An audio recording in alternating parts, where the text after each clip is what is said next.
जय हिंद दोस्तों, आप सभी का स्वागत है आपकी अपने ऑनलाइन क्लासेस में। मैं दिलीप गिरसिया।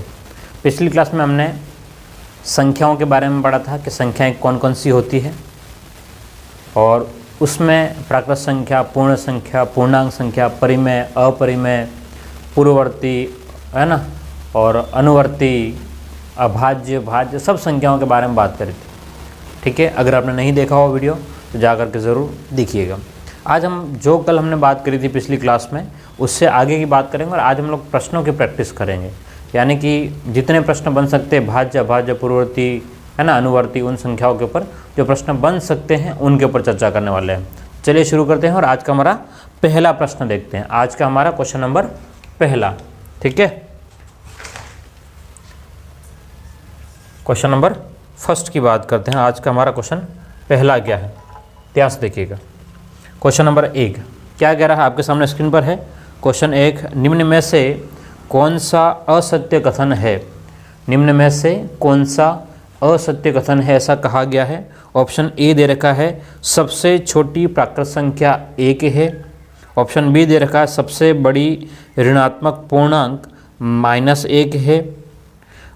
पाई एक परिमेय संख्या है, और 22/7 एक परिमेय संख्या है। तो आपको देखना है कि कौन सा असत्य कथन है। देखो चारों बातें अलग अलग है, चारों ऑप्शन अलग अलग है, तो हम लोग अलग अलग समझते हैं इनको।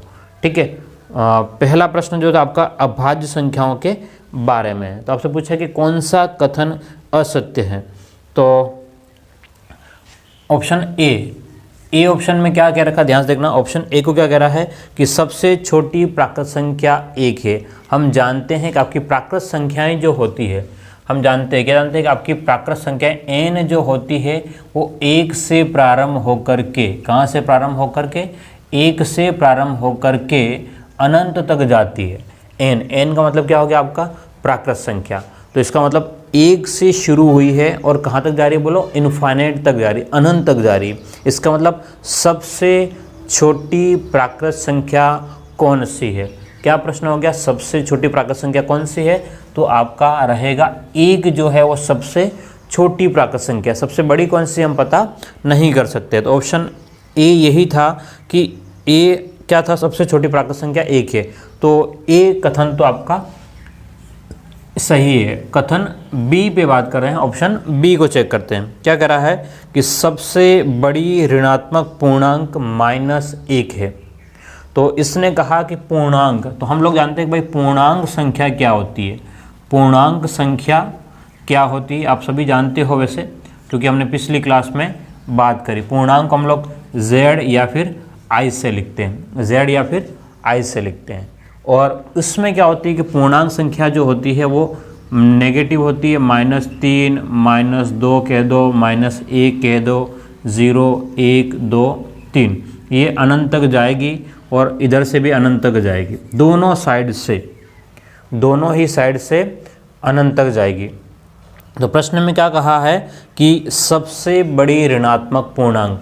तो देखो -3 भी पूर्णांक है, -2 भी पूर्णांक है, -1 भी। तो इधर से यहाँ जाएंगे तो यहाँ पर छोटी संख्या रहेगी। कौन सी संख्या रहेगी? छोटी संख्या रहेगी, और इधर रहेगी बड़ी संख्या रहेगी। तो माइनस का इनफाइनाइट, -50, -100 ऐसा करते हुए जब जाएंगे, तो ये 1 जो है वो वास्तव में क्या है कि सबसे बड़ी है। क्या है? 1 जो है, 1 कौन सा, माइनस का 1 जो है वो क्या है, सबसे बड़ी ऋणात्मक पूर्णांक है। तो ऑप्शन बी भी क्या है आपका सही हो जाएगा। माइनस वाले में, ऋणात्मक का मतलब माइनस में, और 1 यहाँ से इधर से सबसे छोटी रहती है, यहाँ से सबसे बड़ी, तो बड़ी असल तो जाते हैं। तो -1 से बड़ा कौन, 0, 0 से बड़ा कौन, 1, 2, 3। इसका मतलब -2 और -1 के बाद में 0 आ गया। इसका मतलब सबसे बड़ी ऋणात्मक पूर्णांक क्या, -1 है। ये भी सही हो गया। ठीक है, ऑप्शन सी की बात कर लें। ठीक है, ऑप्शन सी की बात करें। ऑप्शन क्या कह रहा है, सी, पाई एक परिमेय संख्या है। पाई मैंने आपको पहले से बोल दिया कि पाई का मान जो 3.14 के बाद में लगातार चलता रहता है, रिपीट भी नहीं होता और ख़त्म भी नहीं होता। सुनना ध्यान से, पाई का मान रिपीट भी नहीं होता और ख़त्म भी नहीं होता, इसलिए ये भी सही है। ये एक क्या है आपके पास में, पाई एक ठीक है, तो ये आपका पाई जो है वो क्या है आपका अपरिमेय है। ठीक है, पाई क्या है आपका अपरिमेय, लेकिन उसने क्या दे रखा है, पाई एक परिमेय संख्या है, तो ये क्या हो जाएगा, गलत हो जाएगा। ये क्या हो जाएगा आपका गलत। पाई क्या है, एक अपरिमेय संख्या, याद रखिएगा पाई क्या है, एक अपरिमेय संख्या है, और उसने बोला है कि परिमेय है, तो गलत हो जाएगा। और ऑप्शन डी 22/7 जो है वो क्या है आपका परिमेय है, तो ये आपका बिल्कुल सही है। 22/7 का जब हम मान निकालते हैं तो पॉइंट के बाद में क्या होने लगता है, रिपीट होने लगता है, जबकि पाई का मान रिपीट नहीं होता है। तो ए सही है, बी सही है, सी गलत है और डी, तो कौन सा ऑप्शन हो जाएगा, ऑप्शन सी हो जाएगा। ठीक है, आप लोग इसको लिख लें, हम लोग आगे बढ़े अगले प्रश्न पे।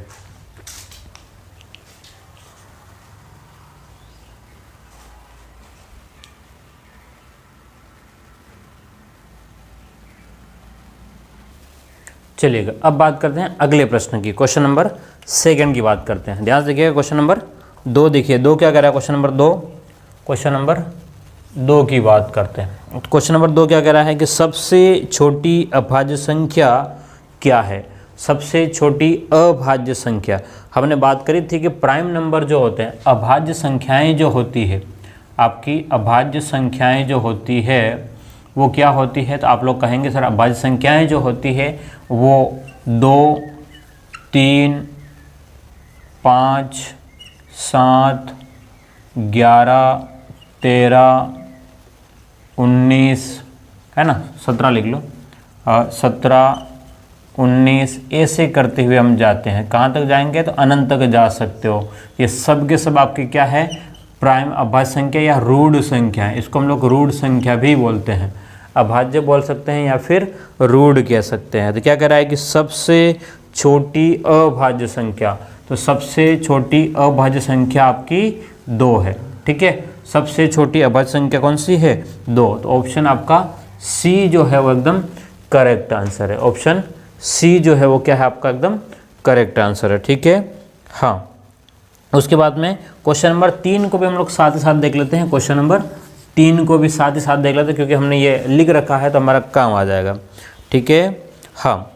निम्न में से कौन सा कथन सही है, क्या बोला है क्वेश्चन नंबर 3 में कि निम्न में से भाई कौन सा कथन जो है वो सही है। पहला, एक अभाज्य संख्या नहीं है। ऑप्शन बी, एक अभाज्य संख्या है, एक संयुक्त संख्या है, और 2 अभाज्य संख्या नहीं है। ध्यान से देखना क्या कह रहा है, 2 अभाज्य संख्या नहीं है। तो सुनो मेरी बात, एक के बारे में न तो भाज्य है और न ही अभाज्य है। ठीक है, ये बात क्लियर होना चाहिए कि एक न तो भाज्य है और न ही अभाज्य है। तो एक अभाज्य संख्या नहीं है, तो एक अभाज्य संख्या अभाज्य भी नहीं है और भाज्य भी नहीं है। ठीक है, तो इसका मतलब क्या हो गया कि आपका ऑप्शन ए भी गलत है और ऑप्शन बी भी गलत है। क्यों, क्योंकि एक के बारे में कह रहा है, एक के बारे में क्या कह रहा है कि एक अभाज्य संख्या नहीं है, तो हम तो यही कह रहे हैं कि भाई एक है वो अभाज्य संख्या नहीं है। ठीक है, और दूसरा क्या कह रहा है, एक अभाज्य संख्या है, तो एक अभाज्य संख्या है ही नहीं। ठीक है, और अगला क्या कह रहा है आपका ऑप्शन सी, एक संयुक्त संख्या है। ओके, कन्फ्यूज़न हो गया है, 2 अभाज्य संख्या नहीं है, तो गलत है। सही कौन सा, एक अभाज्य संख्या नहीं है। हाँ, तो फिर ऑप्शन ए सही हो जाएगा। हाँ, कन्फ्यूज़न क्रिएट हुआ है, ध्यान से देखिएगा, ऑप्शन पढ़ने में गड़बड़ी हुई है। निम्न में से कौन सा कथन सही है, वापस देख लिए, एक बार चेक कर लेना।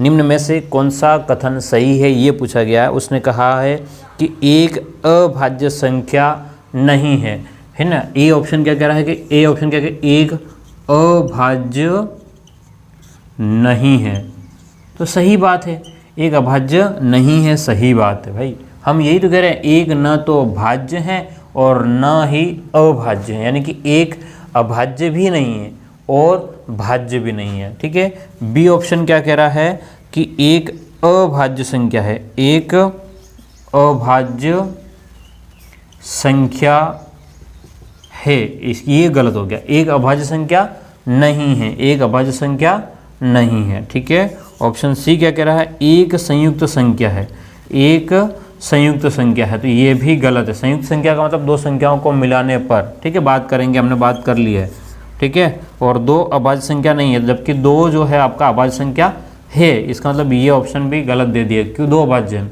ठीक है। तो एक न तो भाज्य है और न ही अभाज्य, तो क्या हो जाएगा, एक अभाज्य नहीं है। ऑप्शन ए जो है वो आपका सही माना जाएगा इसमें, ठीक है। चलिएगा, इसको लिखिए फिर आगे बढ़े।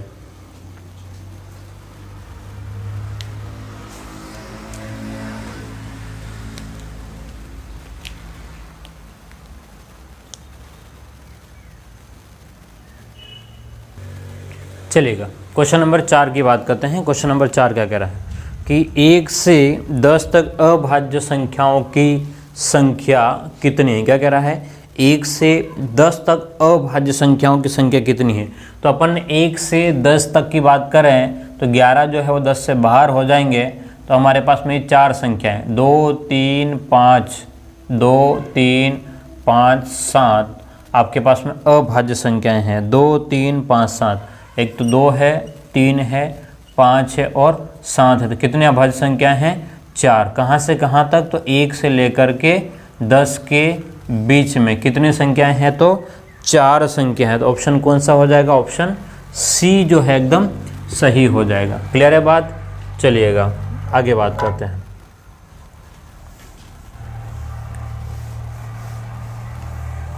चलिएगा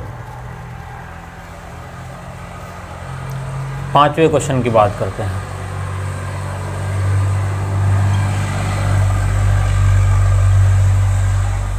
पांचवें क्वेश्चन की बात करते हैं। पांचवा क्वेश्चन क्या है, सबसे छोटी अभाज्य संख्या क्या है। तो सबसे छोटी अभाज्य संख्या क्या है आपकी, 2 है, ठीक है। ये यूपी टेट में पूछा हुआ प्रश्न है, बार बार शायद रिपीट हो गया है, ठीक है। चलिए कोई बात नहीं। हाँ, अगला क्या कह रहा है, सबसे न्यूनतम ऋणोत्तर अभाज्य पूर्णांक है। सबसे न्यूनतम ऋणोत्तर अभाज्य पूर्णांक भी कौन सा है, 2 है, ठीक है। आपके पास में कौन सा हो गया, 5 और छठा सेम ही बात है ना, 5वां और छठा एक ही बात है, उनका आंसर 2 ही होगा, ठीक है। हाँ, अगला जो है आपका क्वेश्चन 7वां, क्वेश्चन नंबर 7वां क्या कह रहा है कि अभाज्य प्रथम 2 अभाज्य संख्याओं का योगफल, प्रथम 2 और 3 इनका योगफल कितना होगा, 5, ठीक है। तो 7वें में ऑप्शन बी आपका एकदम सही माना जाएगा। क्वेश्चन नंबर बी जो ऑप्शन है वो एकदम सही है। हाँ, अगला क्वेश्चन नंबर 8वां, ध्यान से देखिएगा, बिल्कुल छोटा छोटा प्रश्न है। 8वां क्या कह रहा है, 8वां प्रश्न क्या कह रहा है समझिएगा।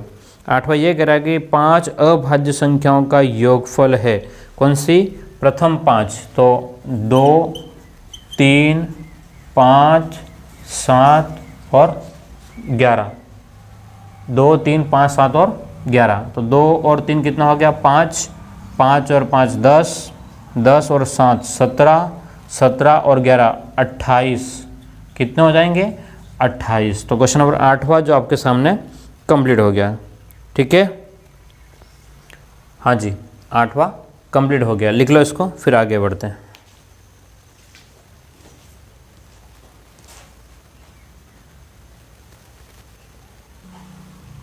चलिएगा बात करते हैं क्वेश्चन नंबर 9 की। क्वेश्चन नंबर 9 की बात करते हैं। क्या कह रहा है क्वेश्चन नंबर 9, ध्यान से देखिएगा। 1 से 30 तक अभाज्य संख्याओं की संख्या है।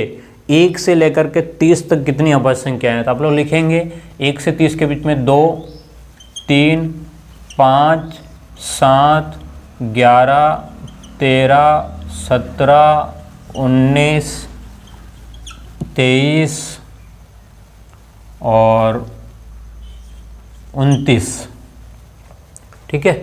तो 1 से 30 के बीच में कितनी अभाज्य संख्याएं है, तो 1 2 3 4 5 6 7 8 9 और 10, कितनी अभाज्य संख्याएं हैं, 10। तो ऑप्शन ए जो है आपका सही होगा, ठीक है। क्वेश्चन नंबर 9 के बाद में क्वेश्चन नंबर 10 की बात कर लें। क्वेश्चन नंबर 10 क्या कह रहा है कि उन सभी अभाज्य संख्याओं का जो 13 से बड़ी नहीं है योगफल ज्ञात करो। तो ये अभी थोड़ी देर पहले अपन ने जो 13 से बड़ी नहीं है, यानी कि 2 3 5 7 और 11, इनका योग कितना हो जाएगा, 18। और 5 23, 23 और 3 26 और 2 28। ठीक है, ये 2 बार पूछ लिया है। हाँ, तो उम्मीद करता हूँ आपके 10 प्रश्न ये आपको समझ में आ गए होंगे। ठीक है, हाँ, क्वेश्चन नंबर 11वां मैं आपके लिए छोड़ रहा हूँ। क्वेश्चन नंबर 11वां जो है मैं आपके लिए छोड़ रहा हूँ कि निम्न में से कौन सी अभाज्य संख्या सॉरी, निम्न में से कौन सी अभाज्य संख्या नहीं है, ये आपको ढूंढ के बताना है। ठीक है, और क्वेश्चन नंबर 12वां मैंने पहले ही करा दिया नोट्स में, पिछले वीडियो में जाकर के देखोगे आपको आइडिया लग जाएगा। तो 11 और 12, क्वेश्चन नंबर 11वां और क्वेश्चन नंबर 12वां आपको खुद को करना है। ठीक है, और ये मतलब होमवर्क ये मान के चलो। उम्मीद करता हूँ आपको यहाँ तक समझ में आ गया होगा। ठीक है, अगली क्लास अगले वीडियो में देखते हैं। Thank you.